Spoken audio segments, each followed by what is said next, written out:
All right. Today, as always, is Wednesday. It is Wednesday. It is Wednesday. Halfway, the week is halfway over. And I wanted to come online and talk a little bit about being an empath warrior and what that actually means and the gift. Now, here's why I came up with this topic. I have a group, as most of you know. It's called World Visionaries United. And if you're interested, you're welcome to share. Not to share, to join. But I had a question. We were talking about the challenges of Empath-Warriors. Now, what actually is an Empath-Warrior? Most of us know the term empath. Empaths are people whose mirror neurons are way more developed than other people's. Their nervous system is responding to outside influences much more intense than other people would. So we're highly, highly sensitive. That's what empaths are. Empath-Warrior, for me personally, I created that term. Empath-Warrior for me is people who are empath, highly sensitive, and would rather stay at home on the couch and would consider themselves introverts, but they have this fire on their heart, something that they just need to get out there and something that they just want people to know, a message, a heal. Like there's something that they want people that they know they're supposed to do and called to do. Now that is an empath warrior. There are a lot of struggles that we have. Everything is very sensitive to us. We're often sensitive to loud noises. We're very sensitive to crowds. We take on other people's stuff, their emotional baggages. There are a lot of energy vampires out there that drain us real quickly. We respond faster to illnesses. We respond more intense to food, like all those things. So there are a lot of struggles that come with it. And so I got the question like, okay, I really don't want to be an empath anymore. I'm done. I know I have a message and something needs to, like I have a calling and the purpose that seems big. And I know I'm supposed to do that, but I don't want to. I'm tired. I'm exhausted. I don't want to do it anymore. And so what are actually the gifts of being an empath warrior? And so that's why I came to the point where it's okay, maybe I need to talk a little bit more about what are actually the gifts of an empath warrior.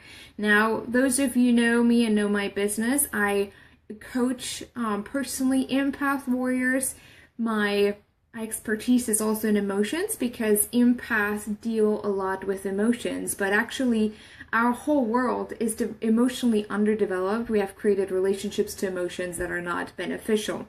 So that is what I do pretty much. And now let's talk about the gifts. The gifts of an empath warrior is that we understand that the journey that we're on is an adventure. Like we're always on adventures. It's sometimes even hard for us to stay in one place for very long.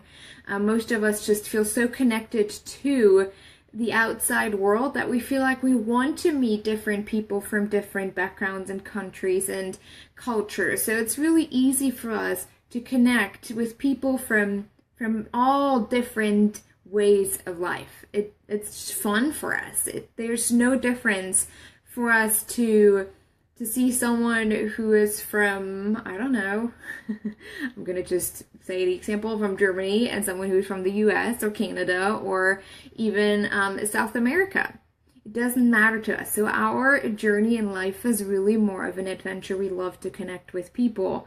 We have also a very tremendous passion and compassion and joy because we feel so deeply on such a deep level, really on a heart level, that even when we see a butterfly or if we can just go for a walk, we feel so much comfort and joy in just doing that.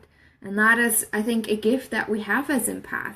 You're capable of seeing the big pictures. Most empath warriors understand the world as a puzzle and how each puzzle piece is really moving together. When we see the news, we get really overstimulated, most of us. But the gift is we can see how things are moving in different directions. And sometimes it gives us anxiety, but a lot of times it's, hi Ellie, hi from Scotland. Hi, Isabel and Maria. I should say that in German and not in English. I mean, those are my German friends. But either way, so you're capable of seeing the big picture. You're also attuned more to the beauty, poetry, art, life's energy, nature. You are more deeply connected to trees, flowers, the wind, the ocean. Like we feel everything that's coming with it. It just, there's so much beauty that we can experience. Sometimes even the beautiful things can really drip us, but it's still a gift that we have, we can feel. And if we understand that as a gift, we can just really embrace it instead of trying to push it. We're drawn to quietness in nature. This is something that I've seen with most of the people that I work with. We're really drawn to the quietness of nature, just to connect and feel and communicate even. Some of us are plant empath. We love to connect with the flowers. We even ask flowers for permission to be picked. There's just so much about that. My husband said the other day, there was some kind of herb that he was looking for, but he didn't feel as he was ready to be able to pick it. And then suddenly it showed up in our backyard. And that's what he realized as the, okay, you can now work with me. So they're all kind of different empath, and plant empath are really those who are extremely connected to nature. Your passion allows for a childlike joy by dancing with the moon and the stars. I think we're really good at just being out and just seeing the beauty and the magnificence of the moon, and just feeling the energy of the moon. There's really no secret about that. We respond more to full moon and new moon. Most of us actually who are very aware and have done the personal development part, we do. We're letting stuff go with the full moon, and we're bringing and drawing back new things with the new moon that establish until the next phase comes. So we're very aware of the power of the universe with us. So that is really a gift for empath. You are also considered the healer to break a generational pattern of negativity. So if you're an empath in your family, and for example, there is just a lot of a negative pattern going on, whatever it is, it could be illness, it could be some emotional patterns, you are able as an empath to detect that and heal that if you're really fully aware of the gift that you have inside of you, the healing gift. You also have the power to influence and to change yourself, your family, and the world. That is another gift of Empath-Warriors. We're very, we have very powerful energy inside of us because, again, we feel more, so we can use that and utilize that energy that we feel in a more powerful way.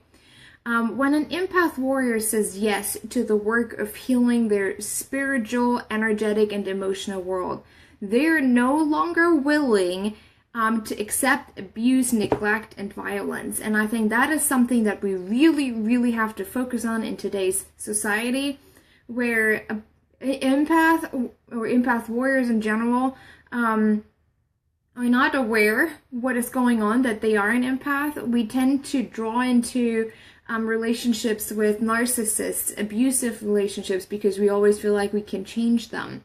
But if we're aware of that, we can avoid those relationships. If you take a look, there have been a lot of scientists and psychologists who did research.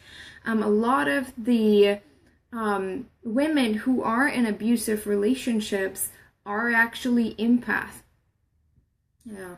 So it's something to be aware of. So the gift is for us, if we do the work, we are no longer willing to deal with that and to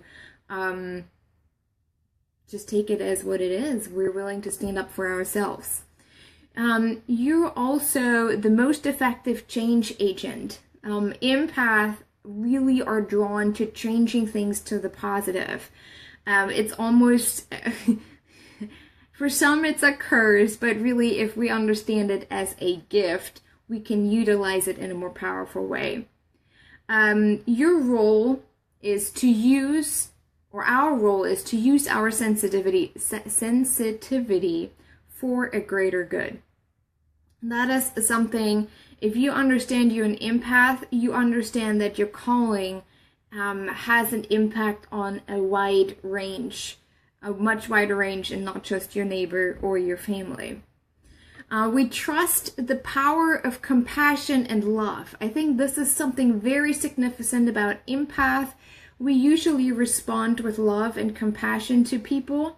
Again, it's because we tend to feel with people, but if we really did the personal development work and understand how to protect ourselves emotionally and energetically, we can be with the person in a more powerful way without taking on their pain, but we can still relate better. For those who are empath, I'm pretty sure you know that when you're somewhere in a crowd or even just sitting somewhere, you feel like you have therapists on your forehead because everyone just feels like drawn to you to tell you their story. That is actually a gift, because in that moment, you can choose to make a difference in that person's life who already trusts you without even knowing you. Or you can literally set your boundaries and say, hey, I'm not open for this conversation at this point, and that's totally okay. Others feel seen because of your ability to connect on such a deep level. I think this is very significant. As an empath or an empath warrior, people feel seen. And that's, again, part of why people feel drawn to you and they want to talk to you and they want to be with you. And sometimes you withdraw if that's what you need in that moment. But again, if you see that and acknowledge it as a gift, you can actually support them on their journey while you're on yours. We represent a new leadership embodying strength, vulnerability, and compassion.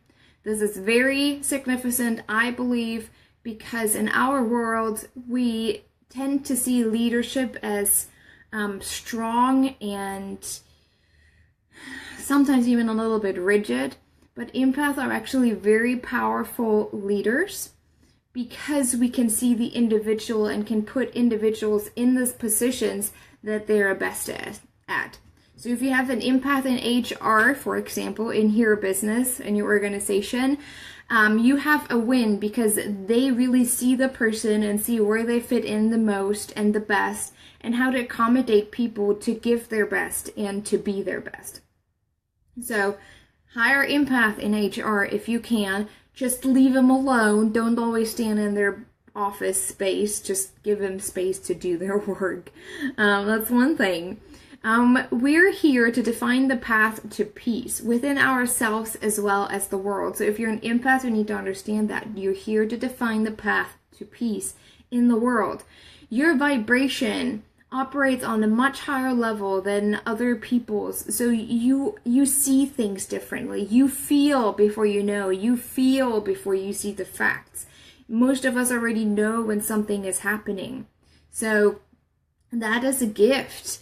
It doesn't mean that we're mediums or that some of us have visions. We, like for me, I see colors around people, or sometimes I do get visions. So that is just something to understand and to know about empath. We are called to be healers, visionaries, restorers, and lovers. As long as we stay centered in our power, this is what we're here and called to do. Empath-Warriors embrace the depth of something. We want and we love to go deeper, and we understand that in the deep, in the knowing, we can find what we're looking for. But then again, it is very, very important for us as empaths, or for you if you're an empath and you're watching, to do your own inner emotional and spiritual work. And I'm not talking about religious work or being part of a religion, really the spiritual work that comes with being an empath. The path to self-awareness, inner peace, and spiritual growth is not always easy. And again, being an empath is not always easy. There were so many times where it was just like, okay, God, I don't want to do this work. I don't want to see everything I see. I don't want to feel everything I feel. It's too much. But now I learned how to protect myself, how to understand and set my boundaries, and just to feel the switches inside of me and what do I need in that moment. So this is something really important. It is not easy, but it is so worth it. So if you're an empath and you can identify with what I just said, know that being an empath or an empath warrior is really a gift, and you can utilize it for a greater good, for your own healing journey, but also for the healing of this world. So if you have any questions, we're mostly empath in my group, World Visionaries United Facebook group, where I teach a lot of strategies and tools. But you can also check out my website, isabelhunt.com, where I describe a little bit more about what an empath warrior is and what is important for us to understand and to learn and part of the journey. So I would love to see you join in the group. But if you even have any questions or you're watching this video later, please just reach out, ask questions. If you want to know more about a specific topic that is related to emotions and empath, and or empath, it doesn't matter. As you know, last week I talked about the influence you have on your child. The week before I talked about emotions, I believe. It's been too long. And so, but if you have any questions, please just shoot me a message. Let me know. Those who have my phone number can try to call me. Try to call me. I probably won't answer, but if you leave a message, I will call you back. That's my method, how to do things. But either way, have a fantastic Wednesday, a great rest of your week, and I will be back next Wednesday with another topic that I'm sure will be of interest to many. And again, if you can relate to that, join us, ask questions. Again, there's a gift inside of you, and it's not always a curse. Have a wonderful day, and I'll talk to you guys soon. Bye.